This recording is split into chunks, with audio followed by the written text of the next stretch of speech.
Hey guys, it's Raul again, and today I'll be sharing with you another author highlight, and that is for Emily Henry. So before we get started, just go ahead and hit that like button and subscribe if you haven't already. I post videos every Tuesday and Friday. Now let's go ahead and get started. Now, Emily Henry is a mostly contemporary author with some magical realism spin into her contemporary novels. She has written mostly YA at this point, but is delving in right now to some adult contemporary as well. And I have absolutely loved Emily Henry ever since I encountered my first novel by her, and that was Amelia Jones. I've done a spoiler-free review a few years ago of Amelia Jones, which I will link somewhere on the screen if you guys want to check out my full thoughts on that one. But as soon as I read Amelia Jones, I fell in love with her writing style and her story and just everything about that book. So I had to end up checking out her first book after that, The Love That Split the World, and then from there it was history. I became obsessed with her novels. I would buy her novels as soon as they would come out. She definitely became an author by author for me, so I figured I would go ahead and highlight how much I enjoy her books and talk about very briefly all of her novels that I read and why it is that I enjoy her writing style so much. Now, Emily Henry's first novel, The Love That Split the World, follows our main character, Natalie. She's visited by an apparition of an old woman who tells her that she has 3 months to save him. She doesn't know who he is or how she's going to go about saving this person she has never met. And then she one day ends up meeting this boy named Beau, and they form a relationship, and she figures out that this is probably the boy that this old woman was talking about, and then things kind of go from there. This one is a YA magical realism novel that kind of follows this alternate reality. So Natalie is in these two different worlds. Things are kind of switching between these two alternate realities. Beau exists in one and not in the other one.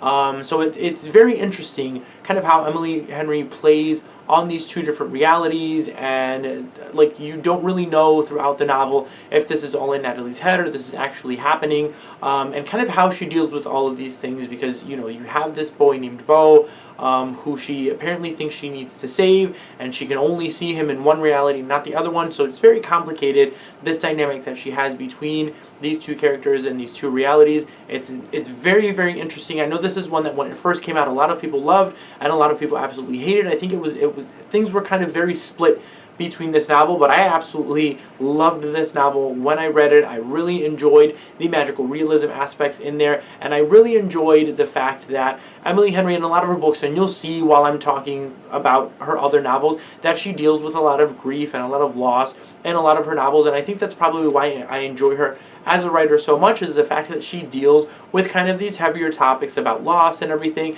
and you see our main character kind of dealing with these things, how they handle it, and how she kind of beautifully portrays this whole aspect of loss and of grief and everything throughout the rest of her novels. And then we have our second novel, Amelia Jones, which was again the first novel that I encountered by Emily Henry, and still is one of my absolute favorite novels ever. It follows our main character, June, who has lost her father, and she is again dealing with the grief of losing her father. The reason why I ended up picking up this book is because I was told it was supposed to be kind of a mixture of 100 Years of Solitude and Romeo and Juliet. You have these aspects of 100 Years of Solitude where they're giving you kind of this generational story of this entire family, and then the whole Romeo and Juliet, because you have these two families that don't get along. Then you have June from one family who falls in love with Saul, that is part of the other rivaling family.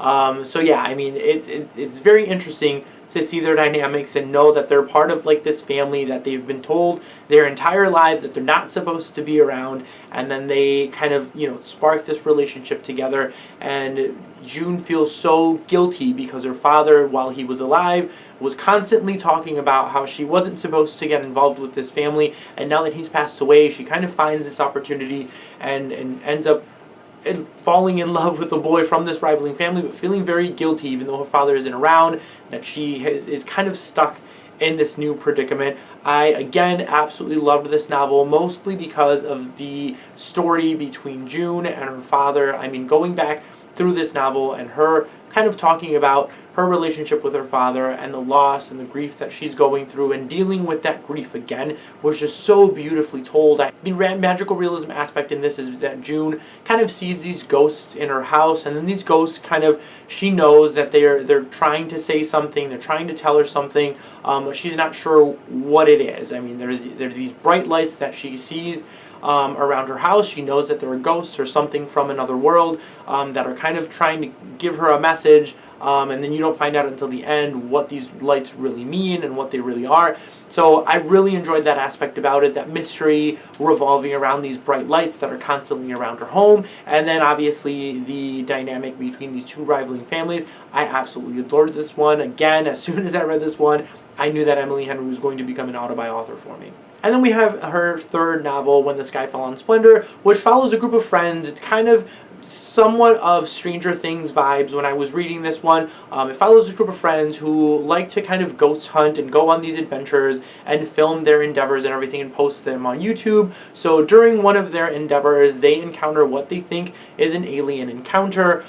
They post this video online. They start getting these creepy messages from this person that they don't know that says that they know what they have encountered. So they're going through all of these things. They don't know if it's real, if it's not, if they really encounter aliens or not. There's these people that are trying to hide this whole thing that they've uncovered. This whole concept itself is very interesting, but out of all of Emily Henry's novels, I think this was my least favorite, just because of the fact that she added way too many characters in this one. You're focusing on this large group of friends, and none of them, I feel, are as well fleshed out as some of our other characters in our other novels. I mean, you do have the one main kind of character in this novel, which we follow through the most, and you get to really, see her story. But the rest of the characters, I feel like it was very hard to connect with. You have this big group of friends that you really don't get to know as well as our one main character in this novel, and I feel that's what I ended up not enjoying as much, just because there are too many characters, and I didn't really get to connect with any of them except for the one main character.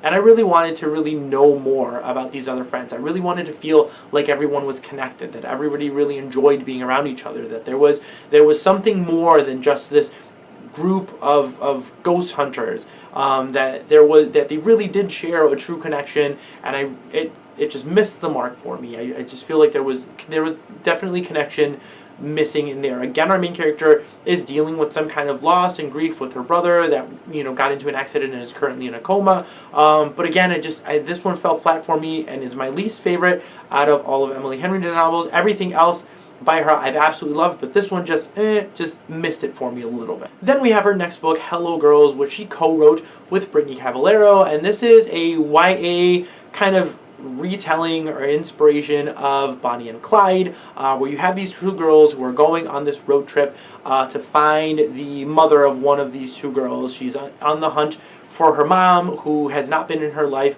for a very long time. These two girls have very different but very flawed backgrounds. I feel like with all of Emily Henry's novels, she's dealing with a good relationship between a daughter and a father, and how she's kind of sort of fondly remembering the relationship that they had with her father before he passed. In this novel, the father is still very much alive, but it's a very toxic relationship. They don't really get along very, very well. You see in this novel for the first time how Emily Henry and Brittany Cavallaro kind of highlight this negativity and this toxicity between families. Normally things, before this novel were a little bit more wholesome, but this one is definitely more of a toxic novel. I really enjoyed the road trip aspect between this one and thought this was another fantastic novel by Emily Henry, another one that I absolutely love, another one that I feel like a lot of people haven't really read. I haven't heard a lot of people talk about this one at all, but if you guys enjoy Bonnie and Clyde, I highly recommend this one as well, because this is another very, very interesting novel, and one that I really enjoyed just because of the dynamic between these toxic characters as well. And then we have Emily Henry's most recent novel, which I've talked about before and is very well known here on BookTube, and that is Beatride. This book is, I think, what inspired me to make this video, just because so many people have read Beatride and loved it this year, and they've been raving about it. I've talked about it in a lot of my other videos. You have these two rivaling authors who challenge themselves to write in each other's genres because they're going through a writing slump. And yeah, there's a romance. It's great. This is, again, Emily Henry's first adult novel, adult contemporary novel, and a lot of people have been raving about it, really enjoyed it.